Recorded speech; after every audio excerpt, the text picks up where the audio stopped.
আসসালামু আলাইকুম। Graphic design হাতেখড়ি থেকে পণ্ডিত কোর্সে আপনাকে স্বাগতম। তো এই পর্বে আমরা আসলে ওয়্যারফ্রেম ডিজাইন কি এবং এটার বিস্তারিত জানব। তো ওয়্যারফ্রেম নিয়ে আমরা এর আগের পর্বে আলোচনা করেছি। আমরা একটা ওয়েবের স্ট্রাকচার, ওয়েবের ইউআই এগুলো নিয়ে বিস্তারিত আমরা আলোচনা করার পরে আমাদের আজকের এখন বর্তমান স্টেপ হচ্ছে আমাদের ওয়্যারফ্রেম ডিজাইন। এইটা আপনারা অলরেডি জানেন যে একটা ক্লায়েন্টের কাছ থেকে আপনি যখন ইউআই ডিজাইনের কাজ বুঝে নেবেন, তখন আপনাকে অবশ্যই একটা ওয়্যারফ্রেম দিয়ে কাজের লেআউট বা কাজের যেই ডিজাইনের যে লেআউটটা বা ডিজাইনের যেই ধরনটা হবে সেটা ক্লায়েন্টের কাছ থেকে একটা কনফার্মেশন নিয়ে তারপরে হচ্ছে ইউআই ডিজাইন করাটা সবচেয়ে ভালো।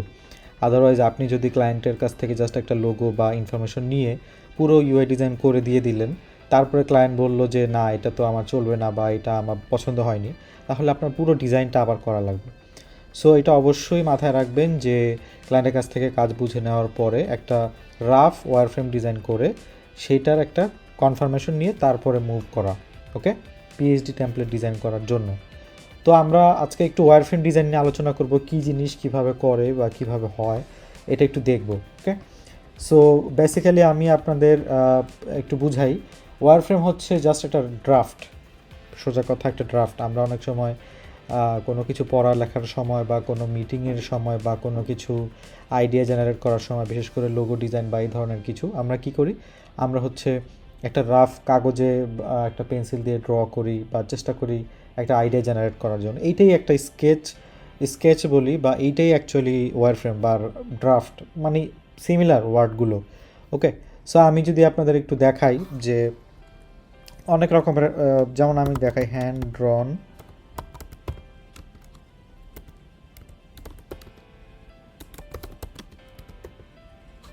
ওয়্যারফ্রেমস, হাতে করা কিছু ওয়্যারফ্রেম আমি আগে দেখাই, তাহলে আপনাদের একটা আইডিয়া হবে।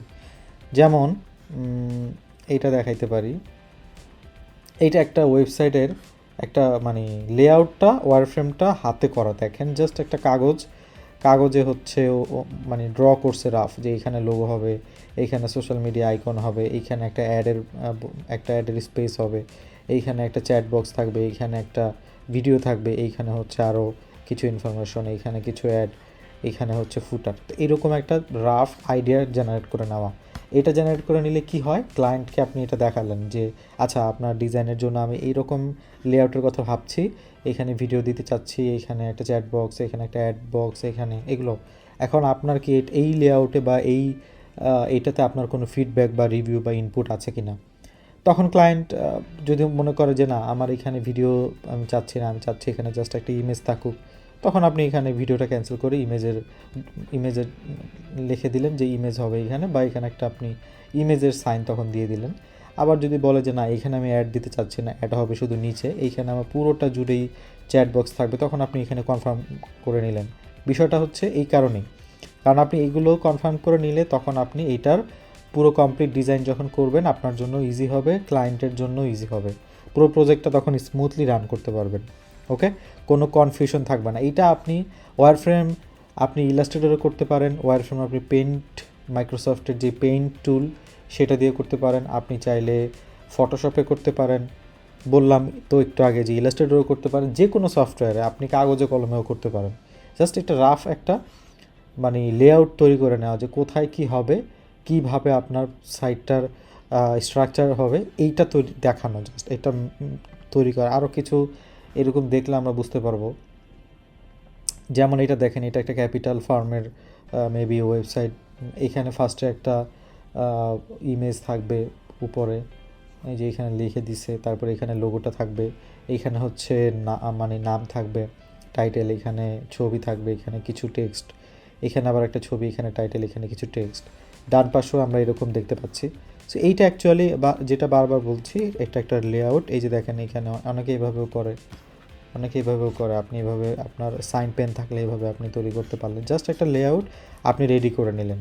ওকে, আচ্ছা, অনেকে এই অবজেক্টগুলো কেটে নেয়, যে ইমেজের অংশটুকু, এটা একটা ইমেজ ধরেন, এইটা আপনি কেটে অবজেক্টগুলোকে আলাদা আলাদা করে কেটে রাখে, অনেকে রেখে এইভাবে গাম দিয়ে লাগিয়েও ওয়্যারফ্রেম রেডি করে। ঠিক আছে, এটা অনেক মানে জিনিসগুলো আগেই বানায় রাখে, যারা প্রফেশনাল তারা এইভাবেও করে।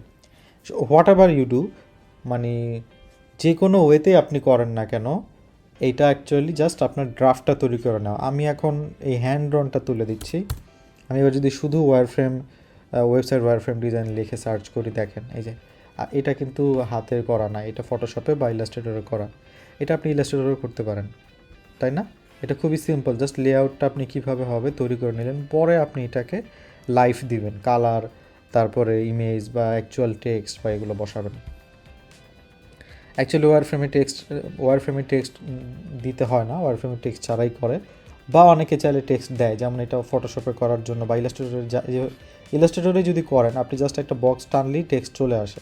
সো ফটোশপ ইলাস্ট্রেটরে আপনি চাইলে ছোটো ছোটো টেক্সট দিতেও পারেন। ওকে, অনেক সময় অনেক ক্লায়েন্ট মেনুগুলো নিয়ে কনফার্মেশন চায় যে আমার মেনুগুলো এই মেনু হবে। সো মেনুগুলো আপনি লিখে দিলেন, তাহলে ওয়্যারফ্রেমে মেনুগুলো কনফার্ম হয়ে গেল, পেজগুলো কনফার্ম হয়ে গেল। সো আমরা দুইভাবে দেখতে পেলাম, একভাবে হচ্ছে হ্যান্ড ড্রন, আর একটা হচ্ছে আপনি সফটওয়্যারে তৈরি করতে পারবেন এই যে। ওকে, সো এই হচ্ছে ওয়্যারফ্রেম অ্যাকচুয়ালি। আপনারা এইভাবে একটা লেআউট কনফার্মেশন করে নিয়ে তারপরে আমরা মুভ অন করব। ওকে, আমরা ফটোশপে করতে পারি, আমরা ইলাস্ট্রেটরে করতে পারি, আমরা মাইক্রোসফট পেইন্ট টুলে করতে পারি, আমরা অ্যাডোবে এক্সডিতে করতে পারি। আপনি যেই সফটওয়্যারে, আপনি চাইলে মাইক্রোসফট ওয়ার্ডেও করতে পারেন, আপনি চাইলে পাওয়ার পয়েন্টেও করতে পারেন। ক্লায়েন্টরা বেশিরভাগ এটা করে, পাওয়ার পয়েন্টে তাদের ওয়েবসাইটটা কেমন হবে, স্ট্রাকচারটা কেমন হবে সেটা তৈরি করে দেয়। ওকে, সো এইটা একটু সবাই প্র্যাকটিস করবেন কীভাবে, আমি একটু আইডিয়া দিই। আপনারা হচ্ছে গ্রাফ পেপার নেবেন, গ্রাফ পেপার নিয়ে বা ব্ল্যাঙ্ক পেপারও নিতে পারেন, সাইন পেন ইউজ করতে পারেন, বাচ্চাদের যেই রং পেন্সিলের বক্স থাকে সেটা ইউজ করতে পারেন, পেন্সিল ইউজ করতে পারেন, কলম ইউজ করতে পারেন, হোয়াট এভার ইউ হ্যাভ। ওকে, যেটাই আপনার কাছে থাকে বা যেটাতেই আপনি কমফোর্ট ফিল করেন না কেন, আপনি একটা টেমপ্লেট রেডি করবেন। এটা আপনি দেখে দেখে করেন। ধরেন একটা থিম ফরেস্ট থেকে একটা ডিজাইন দেখেন, একটা ওয়েবসাইট দেখেন, ওয়েবসাইটটা দেখে আপনি ওই ওয়েবসাইটটার মতো করে একটা ওয়্যারফ্রেম বানান, কাগজে দেখে দেখে বানান। একটা ওয়েবসাইট দেখে যে কী কী আছে ওগুলো আপনি একটা ওয়্যারফ্রেম বানান। কমপ্লিট ওয়্যারফ্রেমটা আপনি কাগজে রেডি করেন, রেডি করে তারপরে আপনি সেইটা একটা কমপ্লিট যে ওয়্যারফ্রেম তৈরি করলেন সেটা আপনি দেখেন, আপনি বুঝতে পারবেন যে আসলে ওয়্যারফ্রেমটা তখন কেমন হয়। ওকে, সো এইভাবে যখন আপনি একটা দুইটা টেমপ্লেট কমপ্লিট এভাবে ওয়্যারফ্রেম রেডি করবেন, তখন আপনি নিজের মতো করে ক্লায়েন্টের রিকোয়ারমেন্ট অনুযায়ী ওয়্যারফ্রেম রেডি করতে পারবেন। তো এই পর্যন্তই। আমরা আগামী পর্বে ফটোশপে একটা ওয়্যারফ্রেম করার চেষ্টা করব। সো কীভাবে ফটোশপে একটা ওয়্যারফ্রেম করতে পারি সেটা আমরা দেখব। তো ভালো থাকবেন। গ্রাফিক ডিজাইন হাতে করে থেকে পণ্ডিত কোর্সে সাথে থাকার জন্য আপনাকে অনেক অনেক ধন্যবাদ।